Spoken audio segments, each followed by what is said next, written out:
Hello welcome to Rumi cook book. ఇవాళ నేను మీకు ఎంతో యూస్ఫుల్ అయ్యే ఇంకా ఎంతో ఇష్టంగా మనం తినే స్వీట్స్లో వేసుకుంటాం కదా కండెన్స్డ్ మిల్క్, అది ఇంట్లో ఎలా ప్రిపేర్ చేయాలో చూపిస్తున్నాం. ముందైతే హై ఫ్లేమ్ మీద స్టవ్ ఆన్ చేసేసి ఒక ప్యాన్ పెట్టేసి 4 కప్ మిల్క్ యాడ్ చేసుకోండి.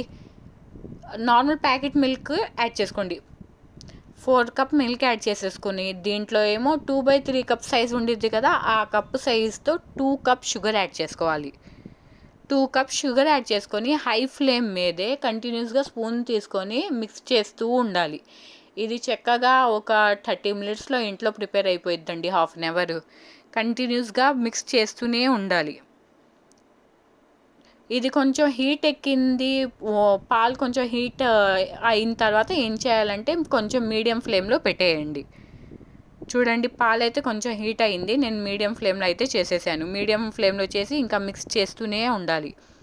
అప్పటి వరకు మీరు మా ఛానల్ రూమీ కుక్ బుక్ని తొందరగా వెళ్ళి సబ్స్క్రైబ్ చేసుకొని లైక్ చేసి కామెంట్స్ చేసి ఇంకా షేర్ కూడా చేయండి.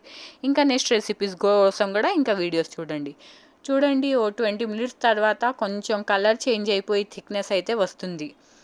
ఇప్పుడు ఇలా మిక్స్ చేస్తూనే ఉండాలి. చూడండి, థిక్నెస్ అంటే మరీ ఎక్కువ థిక్నెస్ అయిపోకూడదు, మరీ ఎక్కువ పలుసగా ఉండకూడదు. ఇది మేము 4 కప్ మిల్క్ వేసాం కదా, 1.5 కప్పు అయ్యే వరకు అయితే చాలు. మిక్స్ చేస్తూనే ఉండాలి. మిక్స్ చేయకపోతే ఏమైందంటే కండెన్స్డ్ మిల్క్ వెళ్ళిపోయి రబడిలా ప్రిపేర్ అయిపోయింది.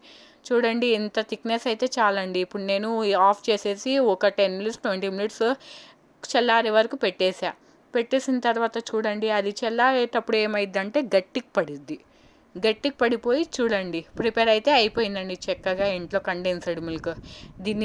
దీన్ని చక్కగా బాక్స్లో తీసుకొని ఫ్రిడ్జ్లో స్టోర్ చేసుకుంటే ఎప్పుడు కావాలంటే అప్పుడు చక్కగా యూస్ చేసుకోవచ్చు స్వీట్స్లో మేము. అంతే అండి, ఈజీగా ప్రిపేర్ అయిపోయింది కూడా. మీరు కూడా ట్రై చేసి ఎలా ఉందో కామెంట్స్లో షేర్ చేయండి. ఓకేనా?